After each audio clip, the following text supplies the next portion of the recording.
three main reasons to learn a 12-bar blues are: you learn how to count, it's a great opportunity to play with others, you learn how to improvise, and a bonus reason is that it caters for all levels. You know, if you're just starting out and you're playing with someone that's very good, you can play the chords and this person can learn how to improvise, can trade solos.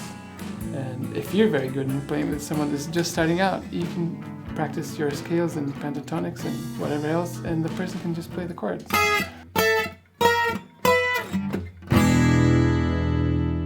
First thing to learn the blues, what we first need to learn is to get that shuffle rhythm going. So just cover your strings with your left hand like this, so it makes no sound, and just practice downstrokes. We're going to do 2 downstrokes like this. 1, 2, 3, 1, 2, 3, 1. We're splitting the beat into 3 parts. We're playing on 1 and the 3. So we're skipping out 2. 1, 2, 3, 1, 2, 3, 1, 2, 3, 1, 2, 3, 1. So that's the shuffle rhythm. So once you get that shuffle rhythm going, it's great to count out if you can. 1, 2, 3, 1, 2, 3, 1, 2, 3, 1. So once you've mastered that shuffle rhythm, the next thing to add is the chords. And in a 12-bar blues, we have only 3 chords. So we're going to be using the key of E, and we're going to use the chord of E, power chord, E power chord. So it's open 6th string and 2nd fret on the 5th string. Then the A power chord, which is the same but a string down, 5th string open, 2nd fret on the 4th string. I'm only playing 2 strings. So E power chord, A power chord, and the B power chord, which is 2nd fret and the 4th fret. So 2nd fret of the 5th string and 4th fret of the 4th string. Also just playing two strings. So you can add that shuffle rhythm to the chords.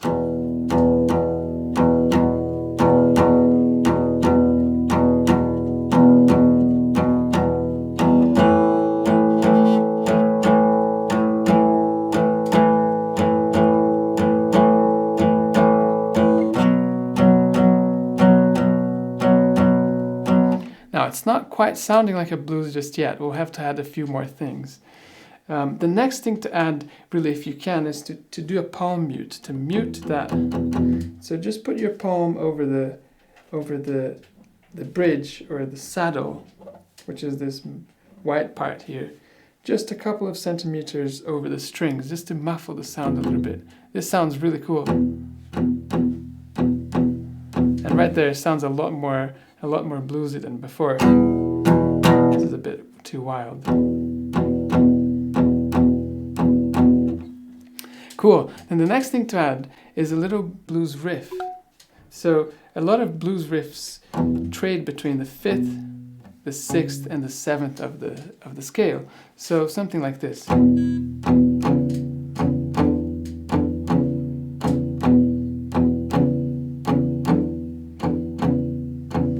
Notice that I'm adding that shuffle rhythm and palm muting here the strings a little bit, and I'm doing 2 times each note. So 2 times the E power chord, 2 times the E power chord, but now my 3rd finger is on the 4th fret, and 2 times with my finger on the 5th fret. If you have trouble stretching, you can just do, the easiest to do is just with finger 1.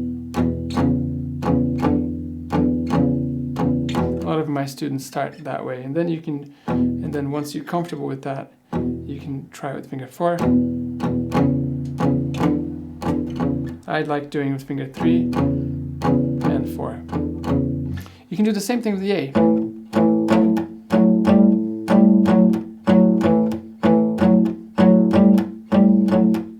And back to the E. Now, for now, the B, we're just going to play the B like this. For the B, just do the B as a power chord with a cool shuffle rhythm. Now, next up, let's talk about the form, because a 12-bar blues has 12 bars and has a very fixed form. So we have 12 bars, that is 3 rows of 4 bars each. So in the first row we have only E, so it's E for 4 bars. So we're going 1, 2, 3, 4. The next row we have 2 bars of A and 2 bars of E. Another bar, back to E. Now the final row, it's really cool. We have a bar of B, a bar of A, and a bar of E. And the final bar is B. So on the third row it sounds like this.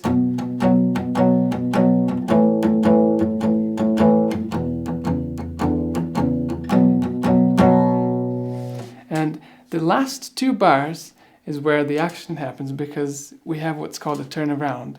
And it always happens in the last 2 bars.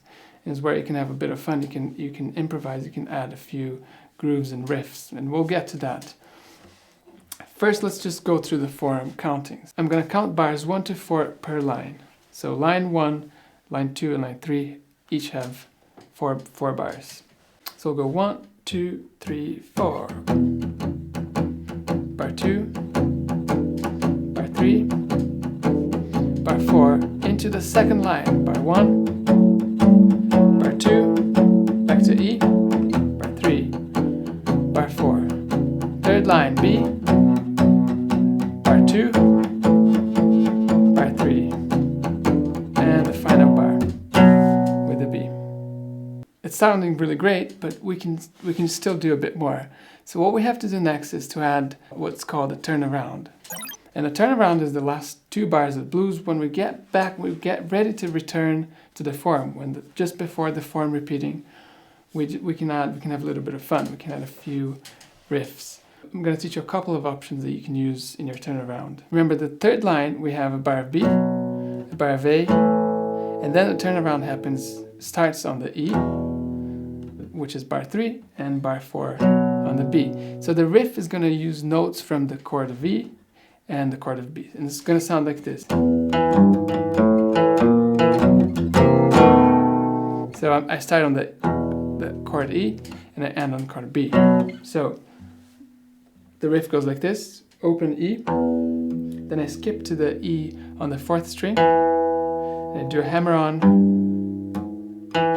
the 3rd fret of the 6th string, again the E on the 4th string, and then the open A, and then 1st fret on the 5th string, back to E, and then on the B, and I do a little push on the B7 chord, actually a C7 into a B7, so it sounds like this.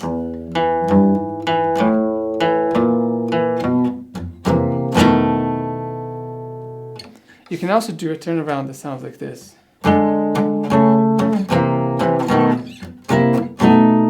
Which is quite cool. So here that riff actually starts on beat 2.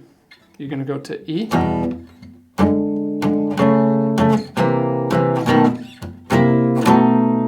so up tempo, so it sounds like this. If I do the third line,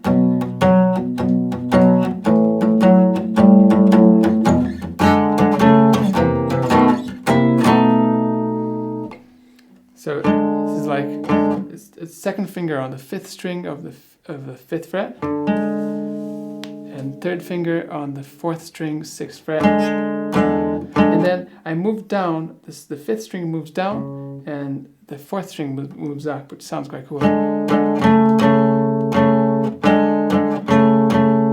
And then I go to the partial C7 and the B, and I do the same up here. So this chord here is like a C7, 8th fret on the 6th string, second finger on the 8th fret again on the 4th string, and finger 3 on the G string, 9th fret, and then just push down.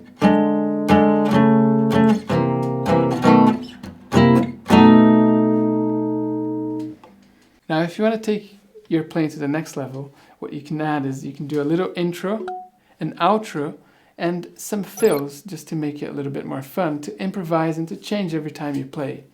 So I'll show you a couple of fills that you can do. The first one that you can do when you're doing this groove, play the third fret on the 6th string.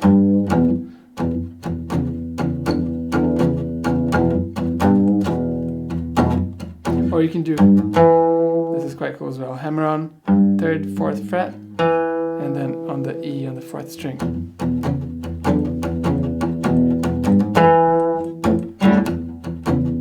You can do the same thing on the A chord.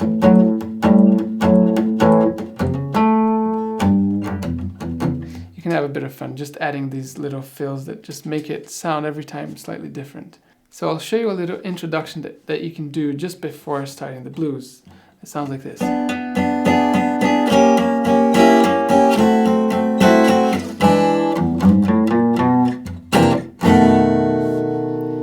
So here we're using like a partial E7 chord on the 7th fret. So this is finger 3 on the 4th string, 9th fret, finger 1 on the 7th fret, 3rd string, and finger 4 on the 9th fret of the 2nd string. And we're going to play the open string, the open E,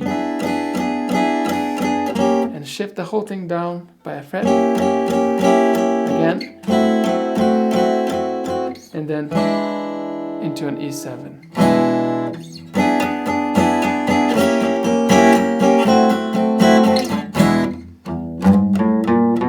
And then open E, open 6th string.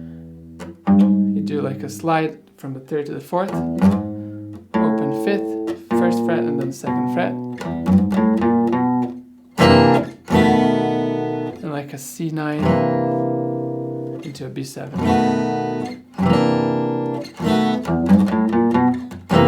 Or you can just do a partial C7. That's a really cool intro. And an outro that sounds like this.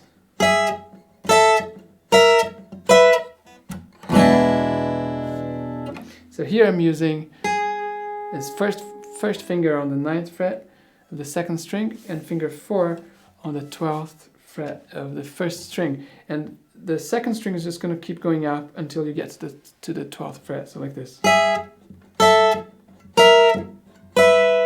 And then an E7 with a push. Thanks very much for watching, guys. I hope this was a useful lesson.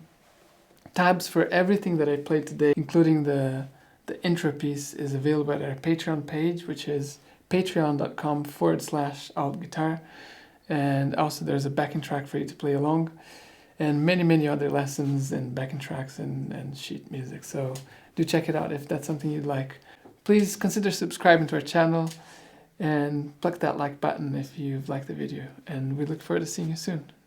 Thank you.